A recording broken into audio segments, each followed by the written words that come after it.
was strong.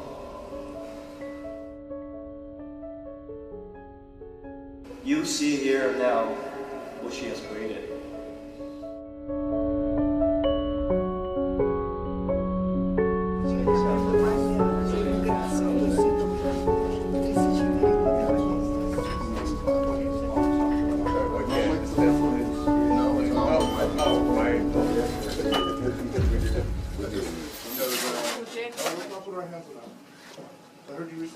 Hi guys. What's your name?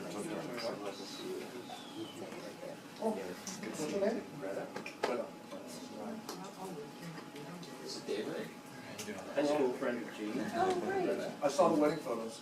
You don't know me, but I know all about you. Okay, great. This is great. I don't know, let's look at more artwork. Where has it all been? I didn't make it up. It's here now. Dennis, where's the Drop it in. Where did you? Where's the Italian restaurant? Thank you, this is hot. Hi, Helena. You look really pretty today. That's a Very special.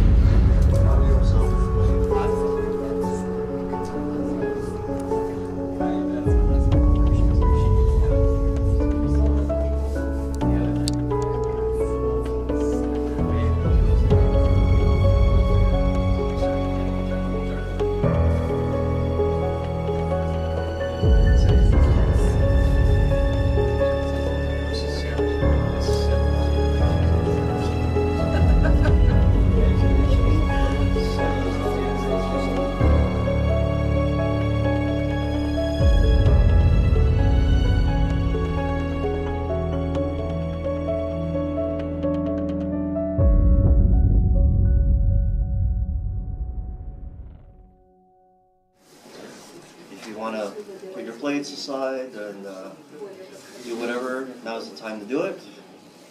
And if you could please silence your phones, I'd appreciate it. And we'll begin. Now, I wrote my speech out and I'm really glad I did.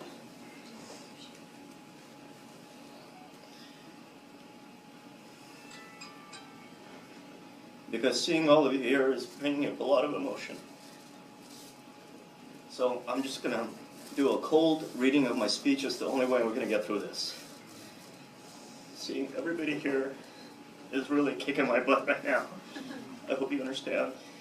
I call this speech "One Little Girl Against a World So Huge." Welcome guests, welcome to the ceremony of honoring my mom, Gene Segal. We are here to honor her achievements, her struggle, her story. I want to thank the Los Angeles Museum of the Holocaust for generously offering the space. This museum is dedicated to telling survivor stories, just as my mom has spent her life telling her story. People must know is what she always said to me. People must know the truth. Well, today you folks will get to know Galena's story. Now, when I understood that I'm the one who will be leading my mom's memorial ceremony, I was afraid that I wouldn't do it right, having no experience with this sort of thing. And as I started gathering the materials for this ceremony, her video interview, her artwork, it became quickly apparent that I have nothing to worry about, as my mom's work, which she left behind, will really speak for itself. Her art, interviews, and writing all speak to the woman she was. Thanks, Mom, for making this easy for me. October 16, 1935, Odessa, USSR. A beautiful girl is born, younger of two, to Maria Sharkonsky and Lev Segal. She was adored by her parents, and she had the fondest memories of her biological father, Lev, who was taken by the Stalin regime in 1937, just 2 years after she was born, never to be seen again. Little Galena's beautiful blue eyes were open to a world of wonder, discovery, musical creativity, and also witnessed a world of hurt, injustice, and pain. As fascist Germany approached Odessa in 1941, 6-year-old Galena fled with her mother, stepfather Lev Kulik, and older sister Zoya to Tashkent, Uzbekistan. Her grandparents weren't so lucky and were burned alive in a warehouse as the Nazis occupied the region. Mom remembers how she and her sister would weave baskets and peel potatoes and live off the potato peel soup during the 4 or so years in exile. These difficult times of need forever instilled in my mom the values of never wasting food or throwing things away which someone else may use. These values she passed on to me. After the war, the family returned to Odessa to rebuild their lives. Mom's musical career developed at this time as she studied classical piano under the supervision of her mother Maria and stepfather Lev Kulik, both classical piano teachers.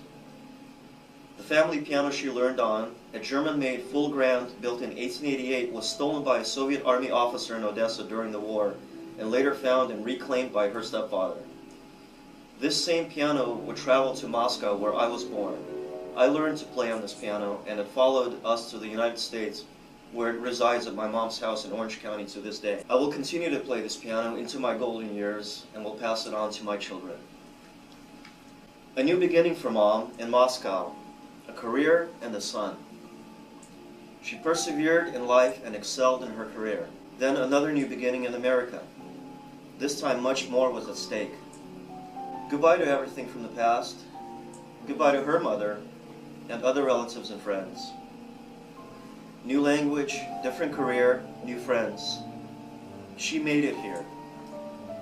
Her will was strong. You see here and now what she has created.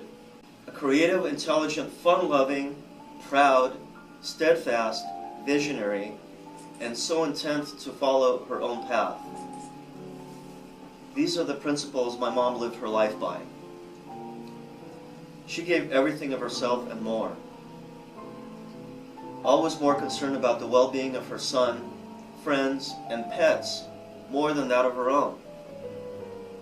Her love for me was infinite, and despite the turmoil and stress of raising a child as a single parent and emigrating to another country with a young child, she always gave me the best that she could. She always did the best that she could. Mom has always had a story to tell, whether as a remembrance, a wisdom, or an anecdote. In fact, she had many, many stories to tell. She wrote, and she wrote, and wrote some more. Writings of her childhood, hardships of war, and personal triumphs through the difficult times showed her never-ending optimism through the most difficult of situations. She struggled and she succeeded. To leave everything behind and start a new life took a great deal of courage and will, of which Mom had more than enough. She made it. Some people say that one is born alone and one dies alone. I can tell you all that my mom did not pass alone. I was with her to the very end and beyond, holding space for a gentle and safe transition of her spirit into the great beyond. I kept my promise to her. She grabbed my hand and would not let go, asking me to be with her to the end. I would have done so even without her asking. She's my mom. She gave me life and sacrificed everything for me. There was no other option but to be with her to the very end and be completely with her. She passed on at my house, knowing that I'm near, knowing that she's home. She may have been unconscious, but she knew. She heard everything.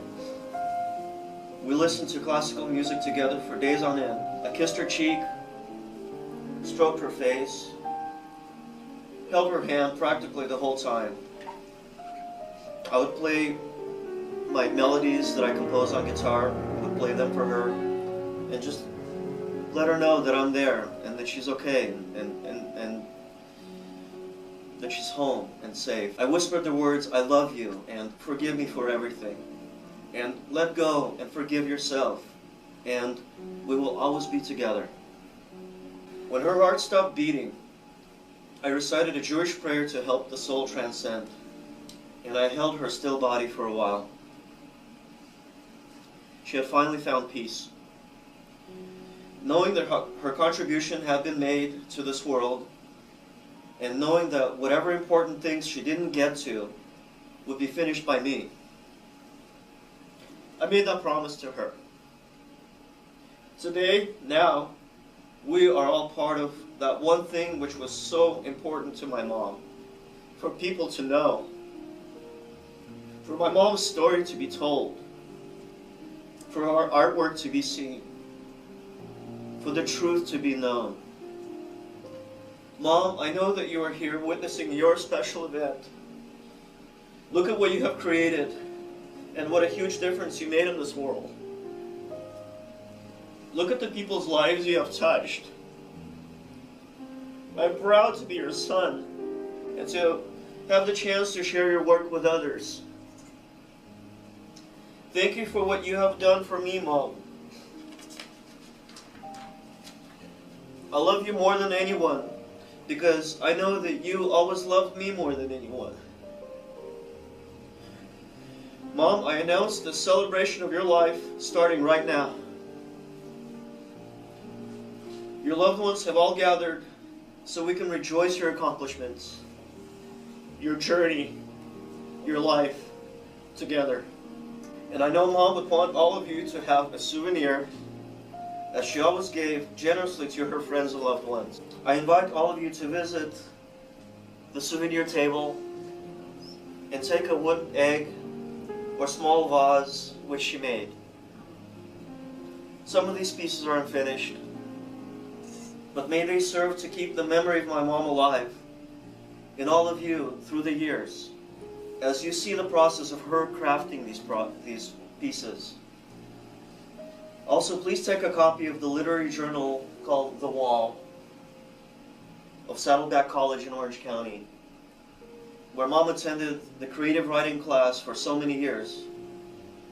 Her essays are published in this journal. I will read a short story or two for you now. As I read these stories, I want to direct your attention to the photograph of my mom behind me. I took this photo on her birthday, exactly 2 months ago.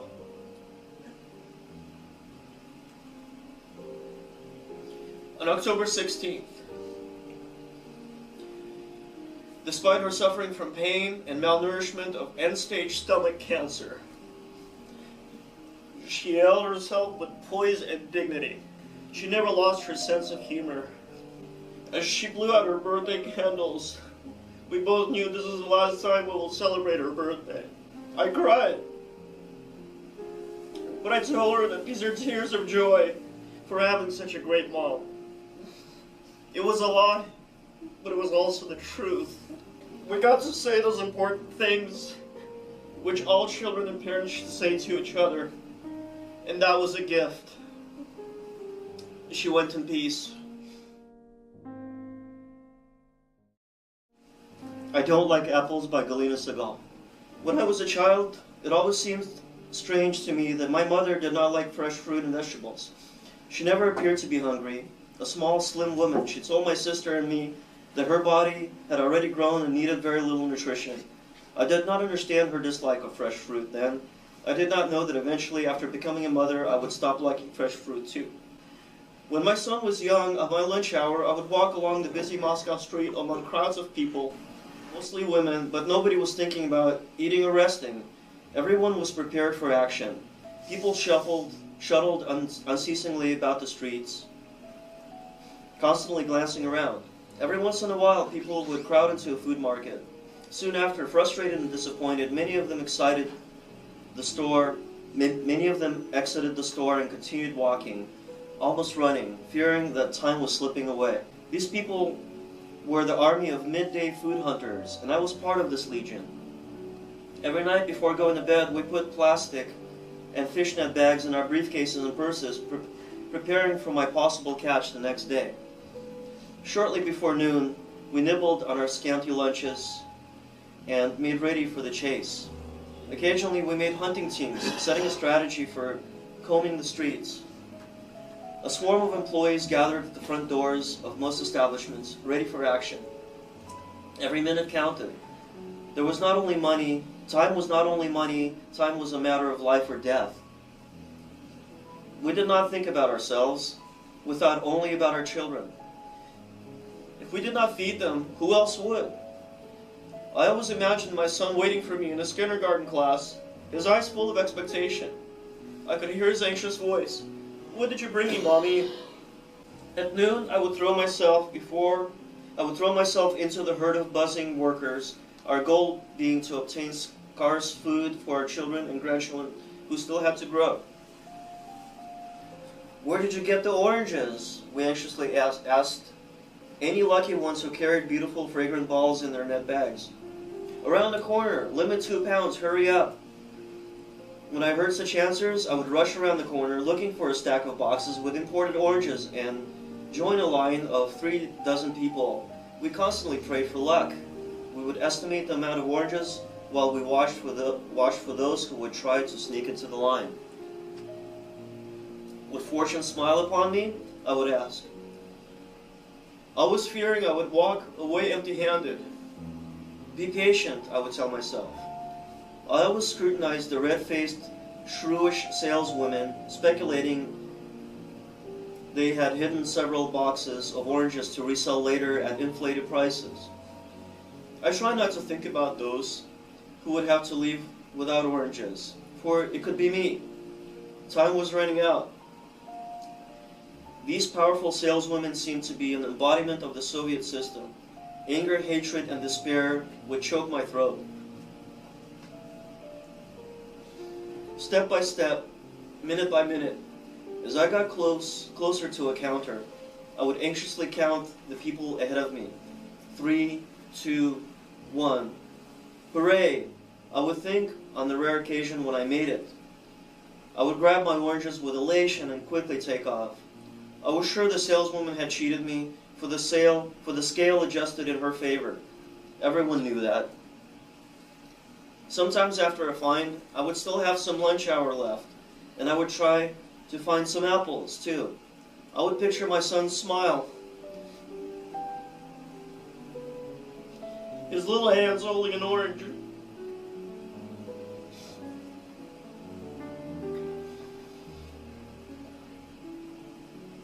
I imagined him carefully peeling the orange at night, separating into segments and eating slowly to prolong his pleasure. He would never allow himself to eat more than 1 orange a day. After supper, my son would take an orange and stroke it and play with it. He would always offer to share it with me. "Just try 1 piece, Mommy," he would insist. "No, thank you," I would say. "I don't like oranges. They're very sour, and my teeth are sensitive, you know that." "Why?" you would ask. My mother's teeth were sensitive too, and I'd probably take after her. I would say, recalling her trading her worn-out clothes for some milk for my sister and me during the war. Losing her teeth, one after another from starvation. Hunting for a little garlic on the black market for us to chew, the only remedy for scurvy. After I would put him to bed, making sure he was asleep, I would go to the kitchen. I would collect the orange skin and carefully peel off the rind. I knew that citrus rind was very rich with vitamins and minerals, especially vitamin C. I would put it in my tea and slowly drink it, trying to imagine that I was drinking orange juice. The same thing would happen with apples. My son knew that I didn't like apples. They did not agree with me. He remembered, however, that the apple core was harmless to my stomach and would always save it for me.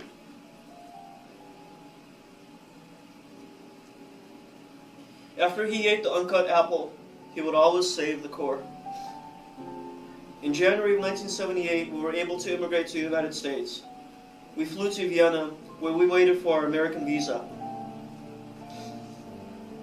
After finding a place to stay and receiving our food money, we went to the Central Market. I will never forget our first experience in the fruit section of the Vienna market. We moved along the counters without saying a word. We were bewildered and dumbfounded. Mounds of familiar and exotic fruit were heaped upon endless counters. We passed mountains of smooth, divine peaches, red, shiny plums, glossy, blissful apples, and misty green and purple grapes. The friendly Austrian saleswomen smiled at us. They liked the boy, the Knabe boy, they said. We thought we were in the kingdom of harvest, or maybe in the museum of fruit. I thought we were in paradise. We bought some fruit, washed it in a fountain, and sat on the bench.